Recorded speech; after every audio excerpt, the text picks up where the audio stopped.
हर हर महादेव भक्तों, राम राम सभी को।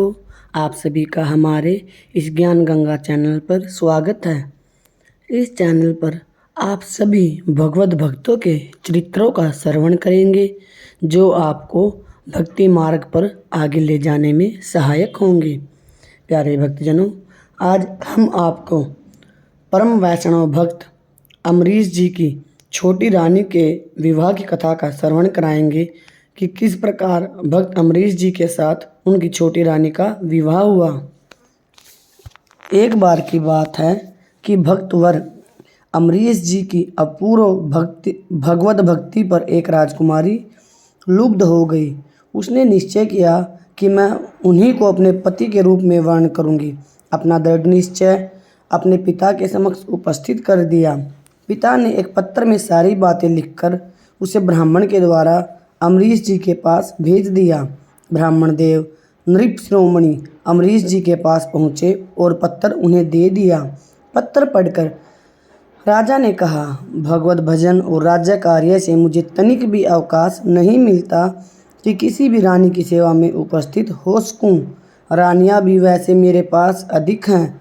ऐसी स्थिति में किसी अन्य राजकुमारी का वर्ण करना मुझे प्रिय नहीं है। ब्राह्मण देव लौट आए। श्री अमरीश जी का संदेश राजा और उनकी पुत्री को उन्होंने सुना दिया। राजकुमारी के मन की कली विकसित हो गई। उसने सोचा, ऐसा पुरुष जिन्हें विलास आदि से पूरी विरक्ति और भगवान के चरणों में अनुपम अनुरक्ति है, धन्य है। मैं उन्हें अवश्य ही पति बनाऊंगी। इस प्रकार अपना जीवन सफल कर लूँगी। ब्राह्मण देवता को पुनः अमरीश जी के पास भेजा गया और ब्राह्मण वहां जाकर बोले, राजकुमारी ने अत्यंत विनय से कहा है कि आपके विचारों को सुनकर मेरा हृदय गदगद हो गया है। मन से मैंने आपको अपना पति मान लिया है। पत्नी के रूप में यदि आपने मुझे स्वीकार नहीं किया तो मैं आत्महत्या कर लूँगी। स्त्री वध के महापाप से आप नहीं बच सकेंगे। धर्मप्राण नरेश ने विवाह करना स्वीकार कर लिया। उन्होंने ब्राह्मण को अपना खड्ग देकर कहा, आप इससे राजकुमारी की भांवरी फिरा ले। प्रसन्न मन ब्राह्मण लौटे। राजकुमारी हर्ष के साथ नाच उठी। खड्ग से भावरी फिराकर उनका विवाह संस्कार पूर्ण हुआ। वे माता पिता से विदा होकर पति गृह में आ गई। परम भगवत भक्त पति की शांत मूर्ति के दर्शन कर उन्होंने अपना अहोभाग्य समझा।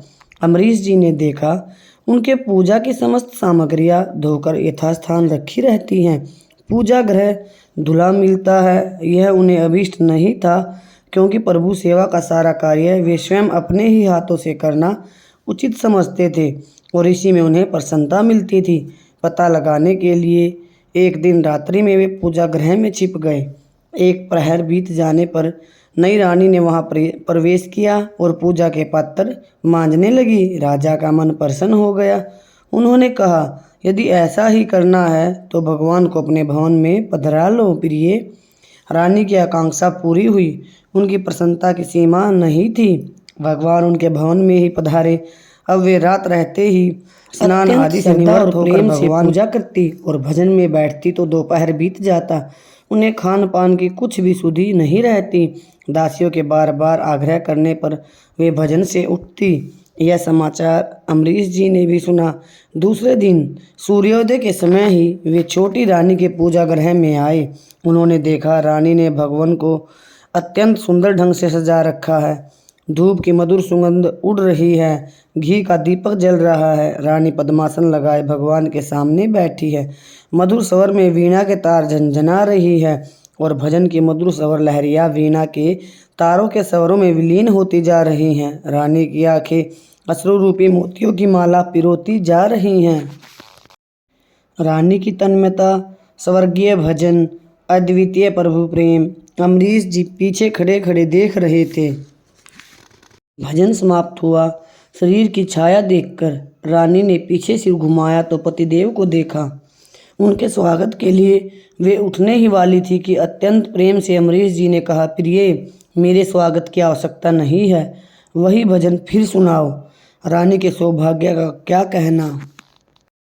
परम पति को रिझाना था। वीणा उठी, पतली उंगलियां तारों पर थिरकने लगी। मधुर स्वर लहरी में थिरकता हुआ भजन अमरीश जी को बेसुध कर रहा था। वे समाधिस्थ से हो गए थे, उनकी आंखें बरस रही थी। उस दिन से प्रतिदिन नियम पूर्वक भक्तवर अमरीश जी अपनी छोटी रानी के पास प्रातःकाल ही आ जाते। भजन पूजन में कभी कभी दिन का दिन निकल जाता। वे रानी को अत्यंत प्यार करने लगे। भजन पूजन से राजा प्रसन्न होते हैं, यह सोचते ही अमरीश की समस्त रानियां खूब विधि और प्रेम से अपने अपने भवन में भगवान का विग्रह पधार कर पूजन करने लगी। समस्त रानियां प्रभु के भजन में तल्लीन हो गई। राजा की प्रसन्नता भगवत भजन में है, यह समाचार समस्त प्रजा में फैल गया। फिर क्या था, राज्य की समस्त प्रजा भगवान की भक्ति करने लगी। राजा रानी और समस्त प्रजा के प्राण भगवान बन गए। भगवान की कृपा सब पर बरसने लगी। धन्य अमरीश जी और धन्य उनकी भक्ति। प्यारे भक्तजनों, आप सभी ने भक्त अमरीश जी के चरित्र का श्रवण किया। आप सभी को यह कथा कैसी लगी कमेंट में अवश्य बताएं। हर हर महादेव लिखे। राम राम सभी को। आप सभी ने अपना कीमती समय दिया और इस कथा का श्रवण किया, उसके लिए आप सभी का कोटि कोटि धन्यवाद।